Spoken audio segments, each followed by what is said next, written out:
Des tombes de 700 ans à ciel ouvert. Sous les yeux des archéologues, ces squelettes livrent leurs secrets après avoir été enfouis durant des siècles sous nos pieds. Certains sont très bien conservés, d'autres ne se résument qu'à quelques ossements brisés. Plus on fait de sondages ponctuels pour voir la densité, plus on voit que les sépultures sont à touche-touche, jusqu'à 2 mètres de profondeur.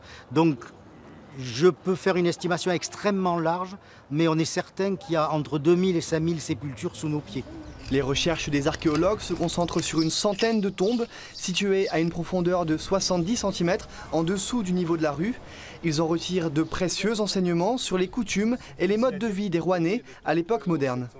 Ça nous permet de parler des pratiques funéraires, de comment étaient inhumés les défunts et aussi d'obtenir aussi des informations sur la population rouennaise à cette époque. S'il y a des enfants, des adultes, ce sont des hommes, des femmes et éventuellement l'état sanitaire puisqu'on peut observer des maladies sur les ossements. Les premières sépultures datent du XIIIe siècle, ossuaires ou cercueils. Les techniques d'inhumation utilisées permettent de renseigner sur les niveaux sociaux qui se côtoient dans ce cimetière paroissial. Est-ce que c'était une tombe en pleine terre? Est-ce que c'était une tombe avec linceul? On peut avoir des épingles, mais on peut aussi avoir des effets sur le corps qui témoignent d'un contenant souple. On peut avoir des effets sur le sédiment qui montrent que c'est un cercueil avec des clous. Donc ça, c'est la partie funéraire de l'étude de chaque sépulture.